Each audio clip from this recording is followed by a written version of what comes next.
పదలాలిత్య పండిత కవి దండి దశకుమార చరిత్ర మొదటి భాగం 13/5/24. దీని పరిష్కర్త మా గురువు గారు డాక్టర్ పాటిబండ మాధవ శర్మ గారు. దీనికి టీకాకర్త ఆచార్య శలాకర్ రఘునాథ శర్మ ఎస్జి రామానుజాచార్య గారు.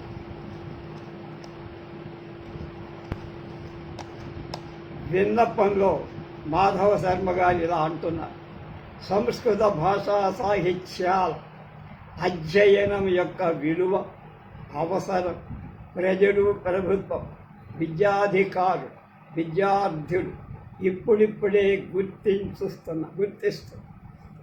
ఆ భాషలోని కావ్యాలను, నాటకాలను చదివి ఆనందించాలని చాలామంది ఉత్సాహపడు. అయినా కావ్య నాటకాలు స్వయంగా చదువుకొని అర్థం చేసుకొని ఆనందించటానికి అనేక మందికి అవకాశం దొరకదు.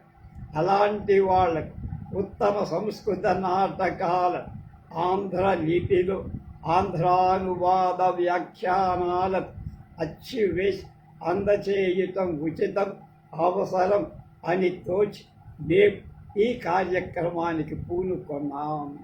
సంస్కృత కావ్యాలలో కొన్ని సర్గలను కూడా సంస్కృత సాహిత్యాభిమానులైన ఆంధ్ర పాఠకులకు అందుబాటులోకి తేవటం కొంత ప్రయత్నం చేస్తాం. పద విభాగ అన్వయ ప్రతిపదార్థ తాత్పర్యాలతో పాటు కొంత వ్యాఖ్యానం కూడా చేర్చి రఘువంశాది కావ్యాలలో సర్గాలను ప్రకటించాలని పూనుకున్నాము.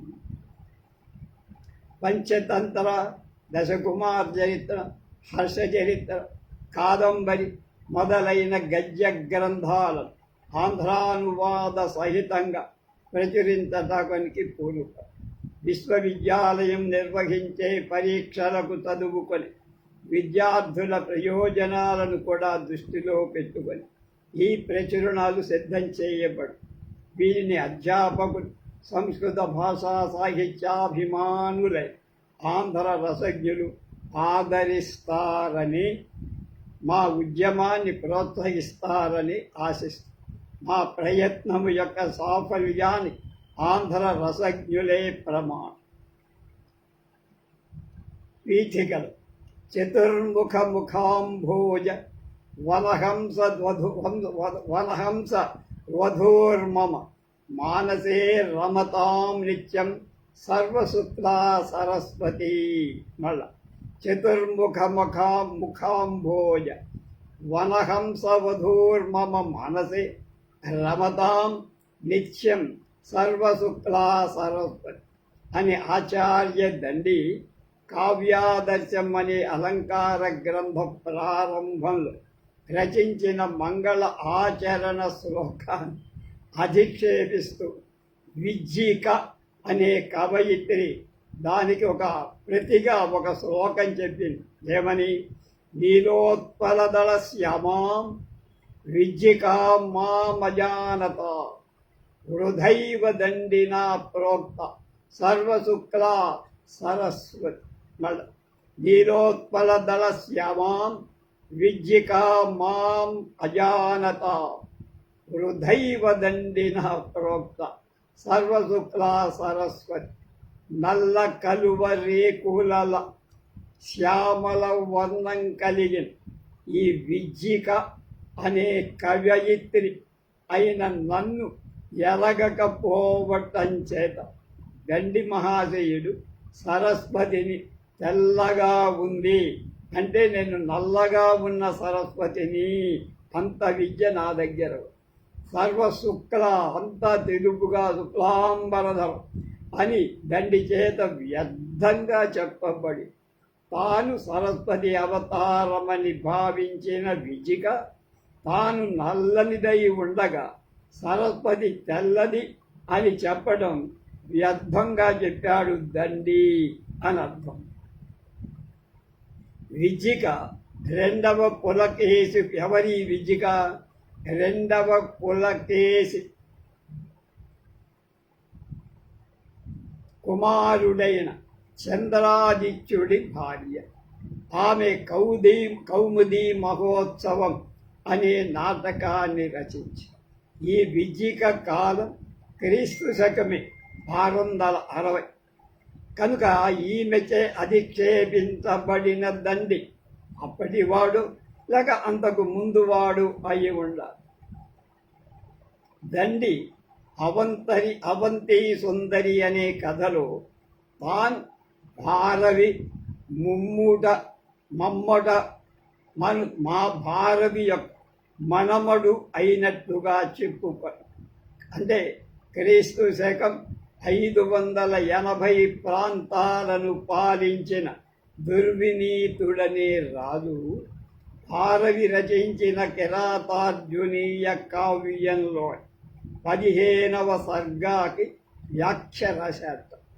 కనుక భారవి 580 కూడా కొంత పూర్వమే జీవించి ఉండాలి. భారవి క్రీస్తు శకం 550 ప్రాంతం వాడు అని భావిస్తే ఆయనకు 3వ తరం వాడైన దండి తర్వాత 37 సంవత్సరాల చొప్పున 90 ఏళ్ళు తరువాత, అంటే క్రీస్తు శకం 640 ప్రాంతంలో జీవించి ఉండవచ్చు. కనుక దండి కౌశిక గోత్రజుడైన బ్రాహ్మణుడు. ఆయన పూర్వీకులు గుజరాతులో, ఇవాళ గుజరాత్లో ఆనంద్ ఉంది, డైరీ మంచి పేరు కదా, దానికి ఆనందపురం అంటారు. పూర్వం ఆనందపురంలో నివసిస్తూ ఉండే భారవి తండ్రి అయిన నారాయణ స్వామి గుజరాత్ నుండి బీరార్లోని అక్షర లేక ఏలిచ అనే పురానికి వలస వెళ్ళారు. నృసింహ విష్ణువు అనే పల్లవరాజు ఆహ్వానం మీద భారవి కంచికి దక్షిణానికి వచ్చారు. కంచికి వెళ్ళి ఆ రాజుకు, అంటే సింహ విష్ణువు అనే పల్లవరాజు ఆస్థాన కవి అయ్యారు. అంటే భారవి మనవాడే అని అర్థం. కనుక భారవి అసలు పేరు దామోదరుడు. సూర్యుడిలా ప్రకాశించే మేధాశక్తి ఉన్నవాడవటం చేత రవి, అంటే రవిలాగా ప్రకాశించేవాడు అనే లక్షణ ధామధేయం అతని కలిగిన కాదు బిరుదులాని. భారవి కుమారుడు మహారథుడు, అతడి కుమారుడు వీరదత్తుడు. వీరదత్తుడికి గౌరి అనే భార్య వలన జన్మించిన వాడు దండి మహాకవి. అది ఆయన చరిత్ర. భారవి అన్న పేరు వలనే దండి అనే పేరు కూడా నామధేయమే అంటే దశకుమార చరిత్ర ప్రారంభంలో బ్రహ్మాండ ఛత్ర దండ ఇలాంటి మంగళాచరణ శ్లోకంలో దండ అనే శబ్దం అనేక సార్లు ప్రయోగాలు చేశాడు దండి. కనుక దండలంటే శబ్దం అంటే ఆయనకు బాగా ఇష్టం అయ్యింది. ఒక్కొక్కడికి ఒక్కొక్క శబ్దం మీద ప్రేమ ఉంటుంది. కనుక ఆ దండం అనేటువంటి శబ్దం మీద అనేక సార్లు ప్రయోగిస్తాడు. కనుక దండ ప్రియుడు అవటం చేత దండం చేతిలో ఉన్నవాడు దండి అవుతాడు కదా, లక్షణ నామధేయంగా అయిపోయింది. అసలు పేరు ఎవరికి తెలియదు, అలాగే పిలుస్తారు. 3-4 తరాలు దక్షిణ దేశంలోనే ఆయన పూర్వులు స్థిరపడి ఉన్నందువల్ల దండి పూర్తిగా దాక్షిణాత్యుడే అని చెప్పంటున్నారు. ఆయనకు ఆశ్రయమిచ్చే కాంచీనగర ప్రభు శత్రు పరాజితుడై, అంటే శత్రువుల చేత ఓడింపబడి అడవుల పట్టగా దండి కూడా కొంతకాలం అరణ్యవాసం చేసినట్టుగా చరిత్ర చెబుతాం. ఈ సంఘటన క్రీస్తు శకం 655లో జరిగినట్లు చరిత్రకారుడు ధృవపరిచారు. కనుక దండి క్రీస్తు శకం 640 నుంచి 55 ప్రాంతాలలో కంచిలో ఉన్నటువంటి వర్ధిల్లిన దాక్షిణాది విద్వత్ కవి అంతంలో సందేహమే లేదు, ఇంకా అనుమానం అక్కర్లేదని. దండి గ్రంథాలు ఏం రాశారు? త్రయోగ్నయస్త్రయో వేదాః త్రయో దేవాస్త్రయో గుణాః త్రయో దండి ప్రబంధాశ్చ త్రిషు లోకేషు విశ్రుతా. మళ్ళా త్రయోగ్నయస్త్రయో వేదాః త్రయో దేవాస్త్రయో గుణాః త్రయో దండి ప్రబంధాశ్చ త్రిషు లోకేషు విశ్రుతా అనే ఆభాణకాన్ని బట్టింటే లోకోక్తి లోకచారం. దండి రచించిన గ్రంథాలు 3 అని తెలుస్తుంది. కావ్యాదర్శం అనే అలంకార శాస్త్రం, ఇప్పుడు మనం చెప్పుకోబోతున్న దశకుమార చరిత్ర అనే గద్య ప్రబంధం దండి గ్రంథాలుగా అందరూ ఒప్పుకున్నారు. 3వ గ్రంథం అవంతి సుందరి అనే గద్య గ్రంథం అని అందరి అభిప్రాయం. ఇందు దండి వంశ చరిత్ర వర్ణనం కూడా ఉంది కనుక ఛందో విచితి అనే గ్రంథం దండి రాసి ఉంటాడని, అది ఆయన 3వ గ్రంథమని కొంతమంది అభిప్రాయపడి, దండి కొంతకాలం కుష్ఠురోగ పీడితుడై ఉండి 32 మందాక్రాంత పద్యాలను శ్లోక శివస్తుతి రూపంగా రచించటం మూలక ఆ రోగం నుంచి విముక్తుడయ్యాడని చెబుతూ కొందరు ఒక లోకానికి తెలియచేస్తారు. ఇది విరచితమేత చారు చంద్రాశ్చ మౌళే లలిత పదముదారం దండినా పండితే స్థవన మవన కామేనాత్మనో నామయాఖ్యాం భవతి విగత రోగో జంతురే జపని జపేన ఇది విరచితమేవ చారు చంద్రార్ధమౌలౌ మౌలే లలిత పదముదారం దండినా పండితేన స్థవన మవన కామేనాత్మనా నామయాఖ్యాం భవతి విగత రోగో జంతురేత జపే. అవంతి సుందరియే కథయే దండి 3వ కృతి అని చాలామంది అభిప్రాయాలు పడ్డారు పండితులు. ఈ అవంతి సుందరి కథ దశకుమార చరిత్రలో కూడా ఉంది కనుక అదే కథ వర్ణిస్తూ 3వ గ్రంథం ప్రశస్తి రాశాడు కనుక అది అంతగా ప్రశస్తి చెంది ఉండకపోవచ్చు. దశకుమార చరిత్రం సంస్కృత గద్య గ్రంథాలలో సుబంధుడి వాసవదత్తం మొదటగా పరిగణింపబడి దండి దశకుమార చరిత్రం, వాణుడి హర్ష చరిత్ర, కాదంబరి ఇంచుమించు సమకాలంలోనే వచ్చినట్లుగా పండితులు అభిప్రాయపడు. సుబంధుడు, బాణుడు తమ గ్రంథాలలోని వస్తువు బృహత్ కథ నుంచే గుణాఢ్యుడు గ్రహించారు. దశకుమార చరిత్రలోని వస్తువు దండి చేత స్వయంగా కల్పింపబడిందే అయి ఉంటుంది అని విద్వాంసులు గట్టిగా నమ్మారు. సంస్కృతంలోని కథా కావ్యాలలో దశకుమార చరిత్రం ప్రముఖ స్థానాన్ని పొంది ఉంది.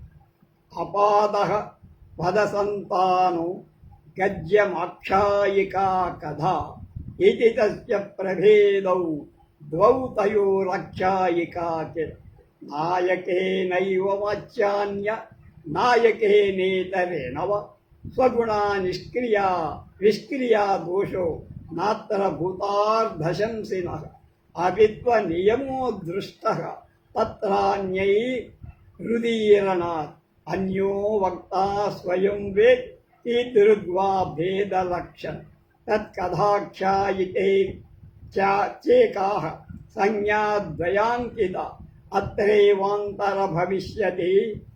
అంతర్భవిష్యంతి శేషాశ్చ ఆఖ్యానజాతః. పాదబద్ధమైంది పద్యం అంటే నియమితమైన ఎటువు గణాలు అని ఉంటాయి.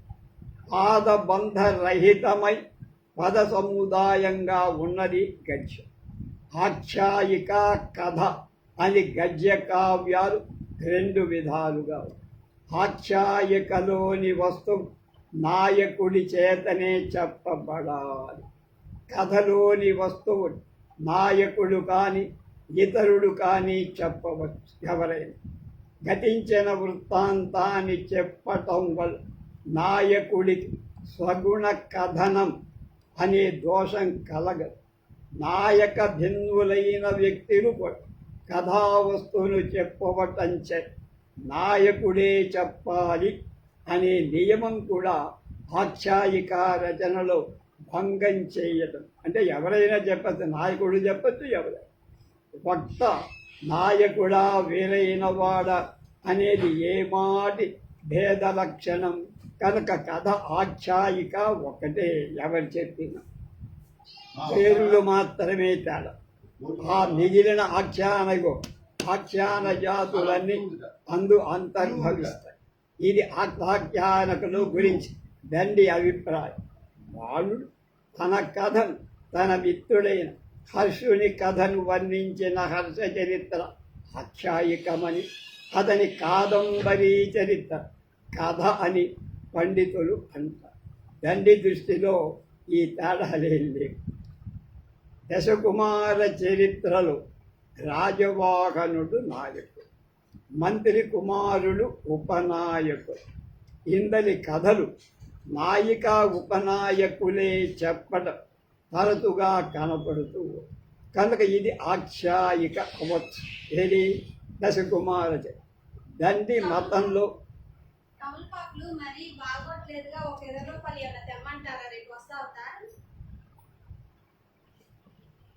దండి మతంలో కథ అవుతుంది.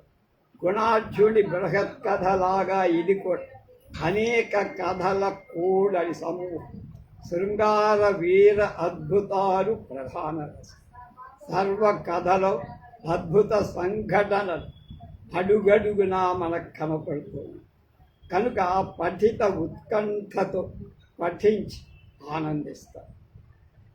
సుబంధుడి వాసవదత్తలో కథ తక్కువ, శ్లేషాది అలంకార భూయిష్టమైన రచనా విశేషానికి ఆయన ప్రాధాన్యం. వాణుడి కాదంబర్యాదులలో కథ కొంత ఉన్న వర్ణనకి అలంకారాలకి అధిక ప్రాధాన్యం.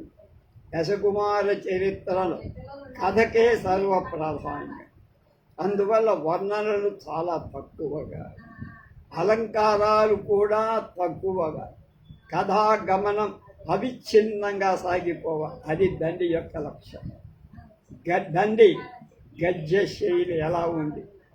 గద్యం సూర్ణమని, వృత్తగ్రంథి అని, ఉత్కలికాప్రాయమని ముఖ్యంగా 3 రకాలుగా విభజింపబడిందని పేరాల భరత శర్మ గారు కాదంబరి రసజ్ఞతలో మనం చెప్పారని చెప్పుకోండి. కనుక ఆ సమస్తారైన లలిత పదాలతో కోర్పబడిన గద్యాన్ని చూర్ణం అంటారు. ఏతస్మిన్నేవ క్షణే వన్యో వారణః కశ్చిదదృశ్యత తం విలోక్య భీతాసా బాలకం నిపాత్య ప్రాద్రవత్ అహం సమీపలతా గుర్మే ప్రవిశ్య పరీక్షమాణో తిష్టం. అలా అక్కడక్కడ పద్య భాగాలు గోచరించినది, పద్యంలాగా నడక సాగిందే అనిపిస్తే దాని పేరు ఆ గద్యాన్ని వృత్త గ్రంథం. కామపాలస్య వల్లభ నందినీ మణిభద్రస్య ఇలాంటి శ్లోకపాద భూవల్లవ భవదీయం మనోరథ ఫలమివ సమృద్ధ లావణ్యం తారుణ్యం సుతమిత్రో. ఇందులో ఆర్యావృత్త పాదాలు కనపడతాయి. సహచరమేతస్య సూనూనం తస్య, ఇది కూడా ఆర్యాపాదమే.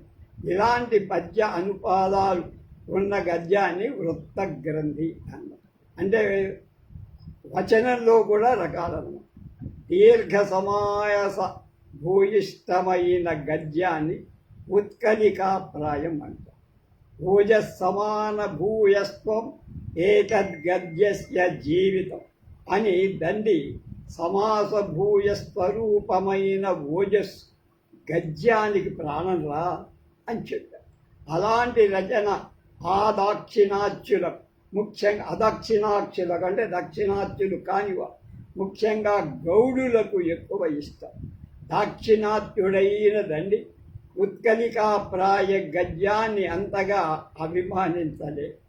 తత కళాచిన్నానావిధ మహాయుధనైపుణ్య రచితా గణ్యజన్య జాజన్య మౌళిపాలి లిఖిత నిశిత సాయకు మగధనాయకు మాలవేత్తరం త్రిచగ్ర సంగ్రామ ఘస్మరం సముత్కట మానసారం ప్రతిసహేనం యక్కథ జలనిధి ఘోషాళాంకారేణ భేరీభంకారేణ హటికా కర్ణనాక్రాంత భయచండిమాన్. ఇలాంటి గద్యం దశకుమార చరిత్రలో ఎక్కడో క్వాచిత్తుగా మిగతా చోట అంతా దీర్ఘ సమాస. కథన ప్రవీణుడైన దండి కథారచన రస ఆస్వాదన పఠితకు అవరోధం కల్పించదు కనుక కథ నల్లేరు మీద బండిలాగా సాగిపోవాలి ఆయన దృష్టి. కనుక అలాంటి సమాసాలు అడ్డు వస్తాయి. వాడు ఎవడన్నా రెఫరెన్స్ చూసుకో, వాడికి టీకా తాత్పర్యాలు ఎంచుకో, లేకపోతే ఏ మలినా సూదినో పట్టుకోవాలి. కనుక ప్రసాద మాధుర్య గుణభరితమైన చూర్ణాన్ని అతిశయంగా కనుక చూర్ణమాంది ప్రసాదం ఉండాలి, మాధుర్యం గుణభరితం. దండిన పదలాలిత్యం భారవే అర్ధ గౌరవం ఉపమా కాళిదాసస్య మాఘే సంతి త్రయో గుణా అన్నారు. కనుక అనే ఆభాణకం లోకోక్తి. ఇతరుల మాట ఎలా ఉన్నా దండి విషయంలో చెప్పబడిన పదలాలిత్యం మాత్రం సత్యం సత్యం సత్యం అన్నారు మా గురువు మాధవ శర్మ గారు. పాటిబండి దండి పాండిత్ దండి ఎంతటి కవో అంతటి పండిత్. ఆయన రచించిన కావ్యాదర్శనం అనే అలంకార గ్రంథమే ఆయన సాహిత్య పాండిత్యానికి నిదర్శనం. దశకుమార చరిత్రలో ఆయన అక్కడక్క రాజని కామశాస్త్రం, శౌర్య దొంగతనం, దురోధనం, వేశ్యాలక్షణాలు, కిరాత లక్షణాలు, అనేక సాంఘిక ఆచారాలు వర్ణించారు. ఇందువల్ల ఆయన బహు విషయ పరిజ్ఞానం, లోకజ్ఞత బాగా మనకు అర్థమవుతుంది. కవిర్దండి అని సాక్షాత్ సరస్వతీ దేవి కాళిదాసుతో అన్నదని ఒక చాటు లోకంలో ఆభాణం అంటారు. అది ప్రచారంలో కవిర్దండి భవభూతిస్తూ పండిత త్వమేవాగం న సంశయ. కవిర్దండి భవభూతిస్తు పండిత త్వమేవాగం న సంశయ. దండి మహాకవి జన్మించిన తరువాతనే కవి అనే శబ్దానికి బహువచన రూపం ఏర్పడింది అని చమత్కరిస్తూ చెప్పిన శ్లోకం. దండి సాహిత్య ప్రియులకు అభిమానం వాళ్ళని ఎంతగా చూరగొన్నాడు వ్యక్తం చేస్తోంది అని చెప్పారు. జాతే జగతి వాల్మీకౌ కవిరిత్య విధా భవత్. కవి ఇది తతో వ్యాసే కవయ స్థువయి దండిని. మళ్ళీ జాతే జగతి వాల్మీకౌ కవిరిత్య విధా భవత్. కవి ఇది తతో వ్యాసే కవయ స్థువయి దండి. లోకంలో వాల్మీకి మహర్షి పుట్టగానే అందరూ కవి అనే మాట ఆయనకే ముద్ర వేసేశారు. తర్వాత వ్యాసుడు పుట్టి కనుక ఇంకొక కవి పుట్టాడు కనుక ఇద్దరు కవి అనే ద్వివచనం పుట్టి. తర్వాత ఓ దండి నువ్వు నిజంగా పుట్టగానే కవయః బహువచనం అయిపోయి అంటే ఆ తర్వాత ఇంకా ఎవడు కవులు లెక్కలు కాదని. కనుక వాల్మీకి వ్యాసుల తరువాత పేర్కొనదగిన కవి దండే అని దాని తాత్పర్యం. కవి దండికి సరస్వతికి తేడా కూడా లేదనేటువంటి అట్రిబ్యూషన్ కూడా అని ఇది శివం అన్నారు మా గురువు ఆచార్య పాటిబండ మాధవ శర్మ గారు.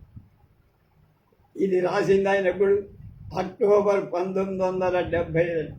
నేను 1956 నుంచి 60 వరకు విజయవాడ SRR అండ్ CVR కాలేజీలో ఇంటర్ డిగ్రీ చదువు. ఇంటర్లో మొదటి 2 సంవత్సరాలు పాటిబండ మాధవ శర్మ గారు మాకు తెలుగుకు వచ్చారు. ఉదంకోపాఖ్యానం, వ్యాస నిష్కాసనం మొదలైనవి ఆయనే బోధించారు. నేను మర్చిపోలేను ఆ బోధన అందరినీ. ఆయన డుడ్ డుడ్ డుడ్ డుడ్ డుడ్ అని పెద్ద శబ్దం చేసే పెద్ద మోటార్ బైక్ మీద వచ్చేవాడు. మోటార్ బైక్ అంటే ఇవాళ దాన్ని ఏమంటారు నాకు తెలియదు. దాని మీద వచ్చాడు. ఆయన వస్తున్నాడంటే దడదడ శబ్దం ఏర్పడుతుంది. పాండిత్యంలో కూడా అంత దడదడలాడించేవాడు.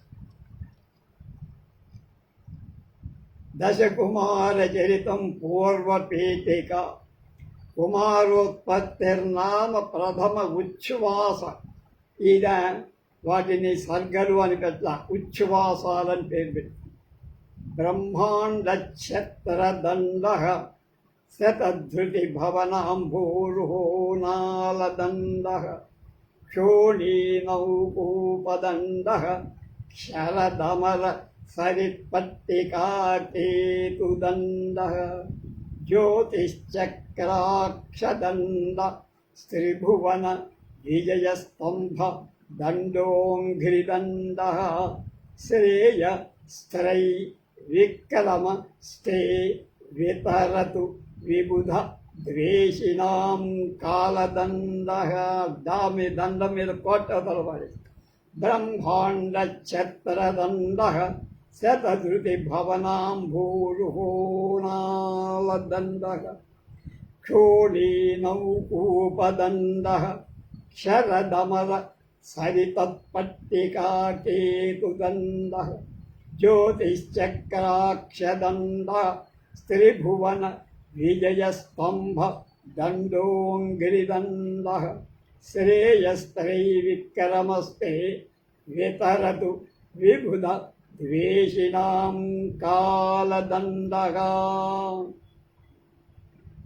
దీనికి ఇందాక చెప్పారు ఆచార్య శలాకర రఘునాథ శర్మ గారు, డాక్టర్ SG రామానుజాచార్యులు గారు టీకా తాత్పర్యాలు రాశారు. అదే మనం అనుసరిస్తాం. దీనికి అర్థం ఆ శ్లోకానికి బ్రహ్మాండమనే గొడుగు కామం బ్రహ్మ జన్మస్థానమైన తమ్మికి అంటే తామరకు నాళం భూమి అనే నావకు తెరచాప స్తంభం కంబమన్నారు. జారుతున్న ఆకాశగంగ అనే పట్టుగుడ్డకు జెండా కల నక్షత్ర చక్రానికి ఇరుసు కొయ్య త్రిభువనము యొక్క విజయానికి స్తంభపు కళ్ళ దేవశత్రువుల కాలదండం అనే త్రివిక్రముని అంఘ్రి దండం నీకు శ్రేయస్సు కలిగించుగాక. బ్రహ్మాండమనే గొడుగుకు కామయు బ్రహ్మజన్మస్థానమైన తమ్మికి నాళం భూమి అనే నావకు తెరచాప స్తంభం జారుతున్న ఆకాశ గంగ అనే పట్టుగుడ్డకు జెండాకర్ర నక్షత్ర చక్రానికి ఇరుసుకొయ్య త్రిభువనము యొక్క విజయానికి స్తంభం అయిన కర్ర దేవశత్రువుల అంటే రాక్షసులు కాలదండమనే త్రివిక్రముడి అంఘ్రి దండం నీకు శ్రేయస్సు కలుగుగాక. ఆ తర్వాత ఆయన అసలు వచనలోకి అస్తి సమస్త నగరీ నికషాయమాన శస్వరగణ్యపణ్య విస్తారితమణి గణాది వస్తుజాత వ్యాఖ్యాత రత్నాకర మహాత్మ్య మగధ దేశ శేఖరీభూత పుష్పపురీ నామ నగరి తత్ర వీరభట పటల సలిలోత్తుంగ తురంగ తుర తరంగ కుంజర మకర భీషణ సకల రిపుగణ కటక జలనిధి మథనే మందరాయమాణ సముద్దండ భుజదండ మండనః పురందర పురాంగణ వన విహరణ పరాయణ తరుణ గణిజ కణికాజన గీయమానయ అతిమానయ శరదిందు కుంద ఘనసార నీహార హార మృణాళ మరాళ సురగజ నీర క్షీర గిరిశత్తహాస కైలాసకాశ నీకాశముచ్చారచిత దిగంతరాల పూజ్యాభిత సురభిత స్వర్లోక శిఖరో రుచిర రత్నాకర వేలామేఖలావలయిత ధరణీ రమణీ సౌభాగ్య భోగ భాగ్యవాన్ అనవరతయాగ దక్షిణారక్షిత శిష్ట విశిష్ట విద్యా సంభార భాసుర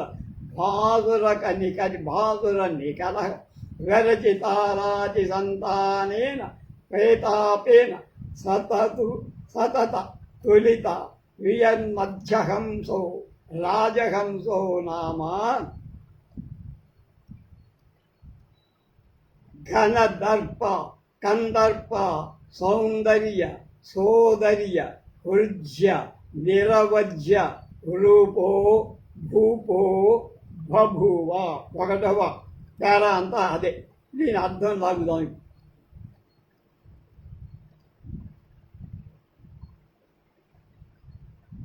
సర్వనగరాల గీటురాయిగా ఎప్పుడు లెక్కకు ఎక్కువగా ఉన్న దుకాణాలతో నిండి ఉండే మడి సమూహాలు మొదలైన వస్తు సముదాయాలచే ప్రకటింపబడిన రత్నాకరుడి మహాత్యం కలదై.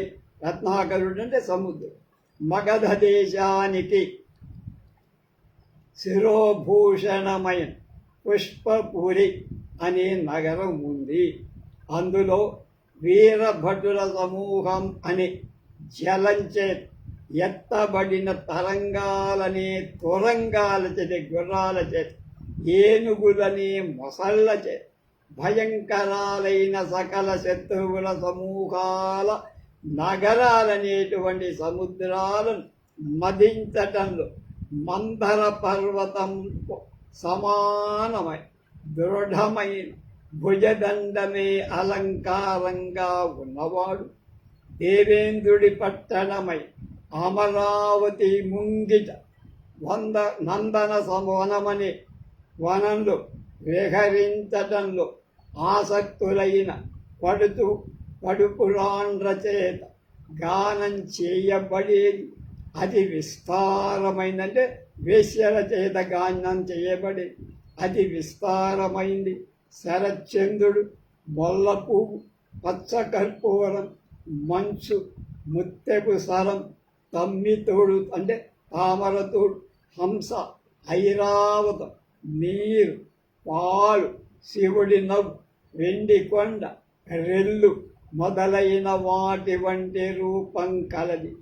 దిక్కుల మధ్య ప్రదేశం నిండినదైన కీర్తి చేత అంతటా మనోహరుడు మేరు పర్వత శిఖరంలా పెద్దవి మెరసేవి అయిన రత్నాలు కల రత్నాకరుడి వేల అని అంటే వేల అంటే సముద్రపు యొక్క అంచు అంటాము అని మొలనూలు చే చుట్టబడిన భూమి అనే రమణి యొక్క ప్రేమను అనుభవించే అదృష్టం కలవాడు ఎడతగని యాగదక్షిణల చే పోషింపబడిన శిస్తులై విశిష్టాలైన విద్యల యొక్క సమృద్ధి చేత శోభిల్లే బ్రాహ్మణ సముదాయం కలవాడు చేయబడిన శత్రు సంతానము గల ప్రతాపంచే ఎప్పుడు మధ్యాహ్నపు సూర్యుడిలాగా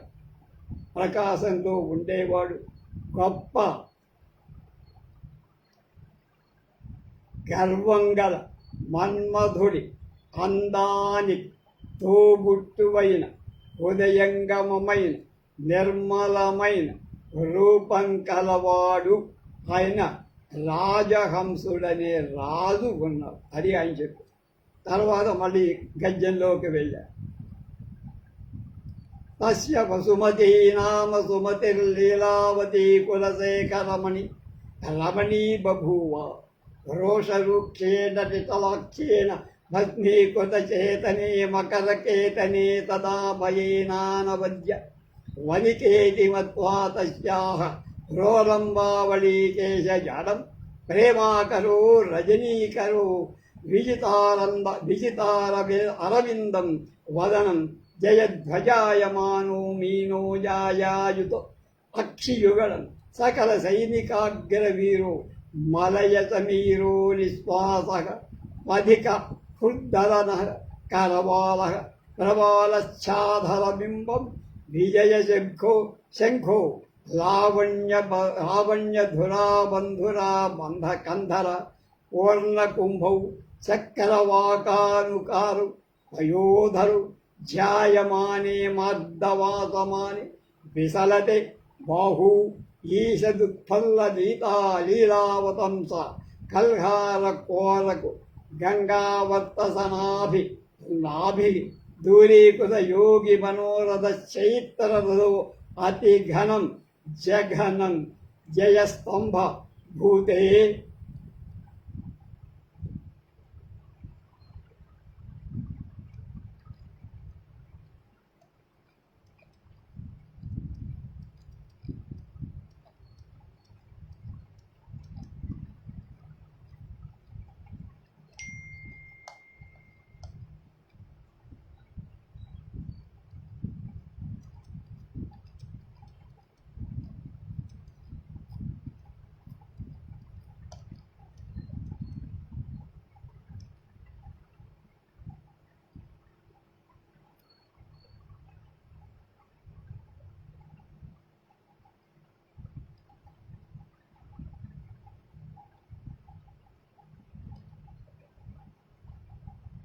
సౌందర్యభూతే విఘ్నిత యతి జనారంభే రంభే సోరుయుగళమాతపత్ర సహస్రపత్ర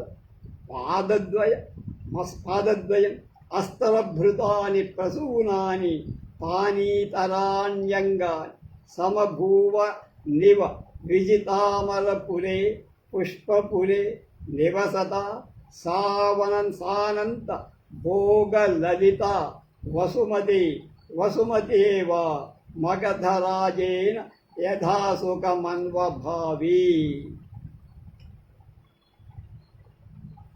అతని బుద్ధిమతి నారీకుల శిరోమణి అయిన వసుమతి అనేటువంటి భార్య ఉంది.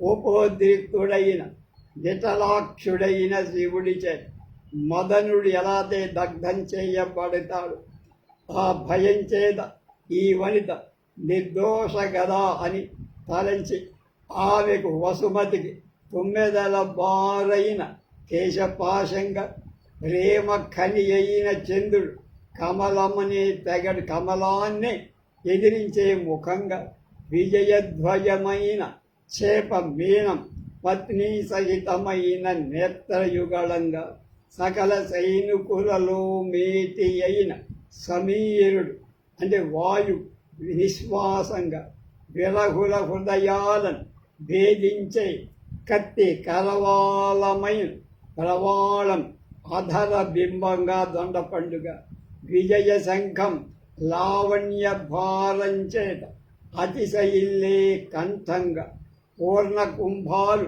చక్రవాకాలను అనుకరించే స్థన యుగళంగా అల్లెత్రాడు అవుతున్న సాటి లేని మెత్తదనంగల తామర తోండ్ల బాహువులుగా ఇంచుగా కొద్దిగా వికసించిన విలాసాభరణమైన కలువ మొగ్గ గంగా నదిలోని సుడిని పోలినట్టుగా ఉండే నాభిగా దూరం చేయబడిన యోగుల కోరికలుగల విజయశీలమైన రథం అతి ఘనమైన జఘనంగా నడువుగా విఘ్నాద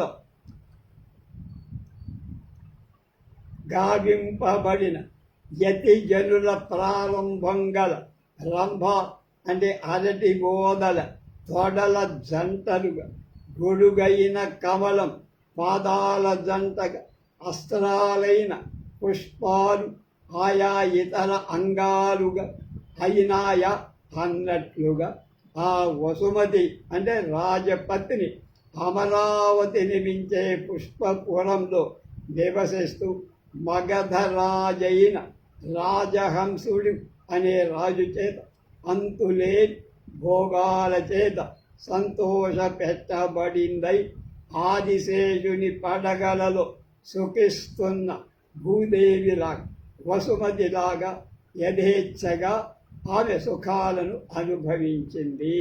అది తర్వాత ఏం జరిగిందో రేపు తెలుసుకుందాం.